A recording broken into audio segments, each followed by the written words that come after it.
Hello everyone, welcome back to my YouTube channel Tiwari biology. आज के इस वीडियो में हम पढ़ने जा रहे हैं प्रोटीन के बारे में।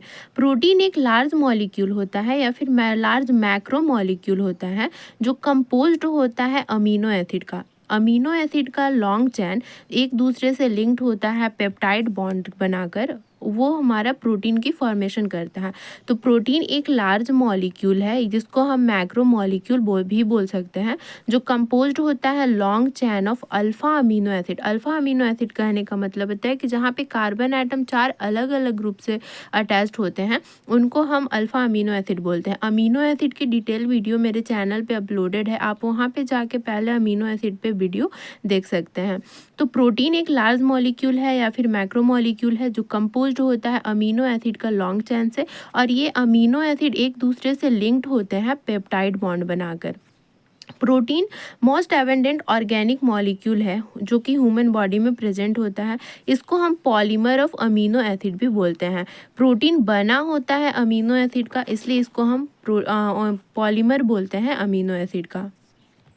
प्रोटीन बेसिकली कंपोज्ड होता है हमारा carbon, hydrogen, oxygen, nitrogen and sometime sulphur भी। अगर हम क्लासिफिकेशन की बात करें प्रोटीन की, तो प्रोटीन हमारा शेप के बेसिस पे क्लासिफाई होता है दो टाइप में, फाइब्रस प्रोटीन और ग्लोबुलर प्रोटीन। पहले हम फाइब्रस प्रोटीन को देख ले रहे हैं। फाइब्रस प्रोटीन लॉन्ग और नैरो होता है, ये इनसॉल्यूबल होता है वाटर में, ये प्रोवाइड करती है strength and support. Fibrous protein long and narrow होती है, इनसॉल्यूबल होता है वाटर में, प्रोवाइड करता है strength and support, structural support provide करता है। अगर हम एग्जांपल की बात करें तो कोलेजन एंड केराटिन हमारा फाइब्रस प्रोटीन में आता है। वहीं पे हम ग्लोबुलर प्रोटीन की बात करें तो ग्लोबुलर प्रोटीन राउंडेड और स्फेरिकल शेप में होता है, जहाँ पे फाइब्रस हमारा लॉन्ग नैरो है, ग्लोबुलर राउंडेड और स्फेरिकल है। ग्लोबुलर प्रोटीन सॉल्यूबल होता है वाटर में और ये हेल्प करता है इन ट्रांसपोर्ट, मतलब ग्लोबुलर प्रोटीन का फंक्शनल रोल जो होता है वो ट्रांसपोर्टेशन का होता है। एग्जाम्पल की बात करें ग्लोबुलर प्रोटीन की तो होमोग्लोबुलिन, इंसुलिन, ये सब हमारी ग्लोबुलर प्रोटीन है। अब दूसरे वे में हम प्रोटीन को क्लासिफाई करते हैं, वो है on the basis of composition of amino acid. Amino acid के कंपोजिशन पे हम प्रोटीन को 3 पार्ट में डिवाइड कर सकते हैं, simple protein, dry protein and conjugated protein. Simple protein को की अगर हम बात करें तो protein that contain only one type of amino acid, उनको हम सिंपल प्रोटीन कहते हैं। अमीनो एसिड से हमारा प्रोटीन बना है जिसमें एक तरह का अमीनो एसिड होगा वो सिंपल प्रोटीन होगा। इसके एग्जांपल एल्ब्यूमिन, ग्लोब्यूलिन, ये सारे हमारे सिंपल प्रोटीन है। Derived protein derived from simple and conjugated protein by physical और chemical treatment. Example peptone, peptide and denatured protein, ये हमारे ड्राइव्ड प्रोटीन है। कंजुगेटेड प्रोटीन में क्या होते हैं, जो different type of amino acid को कॉन्टेन करते हैं उनको हम कंजुगेटेड प्रोटीन कहते हैं। इसके एग्जांपल हुआ ग्लाइकोप्रोटीन, लिपोप्रोटीन एक्सेट्रा। प्रोटीन हमारा सिंथेसाइज होता है राइबोसोम में और वो लीनियर सीक्वेंस, अमीनो एसिड का लीनियर सीक्वेंस राइबोसोम पे अटैच होती है और वो वहाँ पे सिंथेसाइज होती है।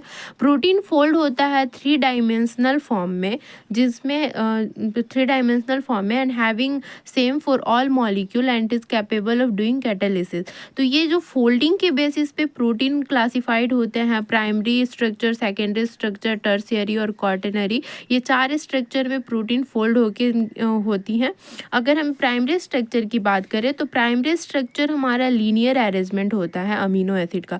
अमीनो एसिड लीनियर सीक्वेंस में एक दूसरे से अटैच होती है पेप्टाइड बॉन्डिंग के थ्रू। यहाँ पे कोई भी दूसरा फोर्स या फिर बॉन्ड नहीं बनता है, सिर्फ और सिर्फ पेप्टाइड लिंकेज से amino acid linear arrangement show करती है, वो हमारा प्राइमरी स्ट्रक्चर होता है ये प्रोटीन का।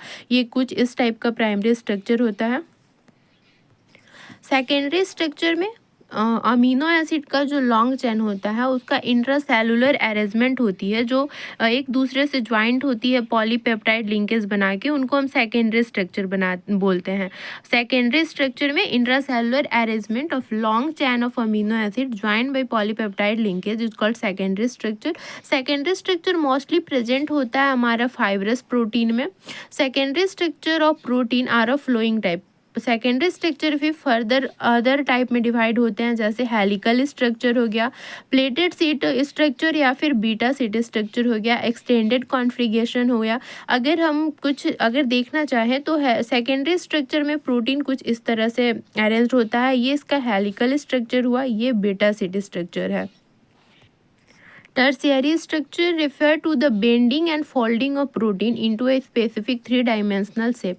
प्रोटीन की बेंडिंग या फोल्डिंग होती है थ्री डायमेंशनल शेप में, वो टर्सरी स्ट्रक्चर कहलाता है। Long chain of amino acid with compact structure in which helical and non helical region are over folded on themselves is called tertiary structure. जब helical region और non helical region एक दूसरे के ऊपर over fold करता है तो वो स्ट्रक्चर टर्सरी स्ट्रक्चर बनाता है। टर्सरी स्ट्रक्चर एक स्पेसिफिक फैशन में होता है। यहाँ पे पॉलीपेप्टाइड चेन जो होते हैं वो हेल्ड होते हैं बाय वीक सेकेंडरी बॉन्ड। अगर टर्सरी स्ट्रक्चर होने की कारण होती है, it result from 4 type of interaction. ये टर्सरी स्ट्रक्चर 4 तरह के इंटरेक्शन से फॉर्म होता है। Disulphide bridge, salt bridge, hydrogen bond और हाइड्रोफोबिक इंटरेक्शन। अगर यूनिवर्सिटीज़ एग्ज़ाम के अंदर प्रोटीन के बारे में आता है लिखने तो हमको ये सारा स्ट्रक्चर भी ड्रॉ करना होता है, तो आप ये सारे स्ट्रक्चर को ध्यान से देख सकते हैं। क्वैटनरी स्ट्रक्चर ऑफ प्रोटीन की बात करें तो प्रोटीन कंपोज्ड होता है दो या उससे ज़्यादा पॉलीपेप्टाइड चेन से, तो वो क्वाटरनरी स्ट्रक्चर बनाता है। It occur in specific orientation. Quaternary structure of protein further 2 तरह के होते हैं, होमोजीनियस और हेट्रोजीनियस। होमोजीनियस में जितने भी यूनिट होते हैं वो सब सिमिलर होते हैं। All subunit are similar of protein and subunit are different of protein. यहाँ पे डिफरेंट सब यूनिट से बने होते हैं और यहाँ पे सिमिलर होते हैं। क्वाटरनरी स्ट्रक्चर का ये होमोजीनियस स्ट्रक्चर है। प्रोटीन कुछ इंपॉर्टेंट फंक्शन परफॉर्म करता है, जैसे इसकी कैटालिटिक फंक्शन होती है और स्टोरेज फंक्शन होता है, प्रोटेक्शन फंक्शन होता है, नर्व इम्पल्स ट्रांसमिशन में भी इसका रोल होता है। अगर हम प्रॉपर्टीज़ की बात करें प्रोटीन की, तो प्रोटीन लार्ज साइज होता है जो डिफ्यूज़ कर सकता है प्लाज्मा मेम्ब्रेन के थ्रू, और इंसॉल्यूबल होता है अल्कोहल में। एम्फोटेरिक नेचर का होता है protein. On heating are coagulated but temperature for coagulation differ for different protein. अलग अलग प्रोटीन की हीटिंग टेम्परेचर अलग अलग होती है। Denature protein become insoluble and precipitate out. So this is all about protein. I hope you like this video. So please like, share and subscribe my channel. Keep learning. Thank you.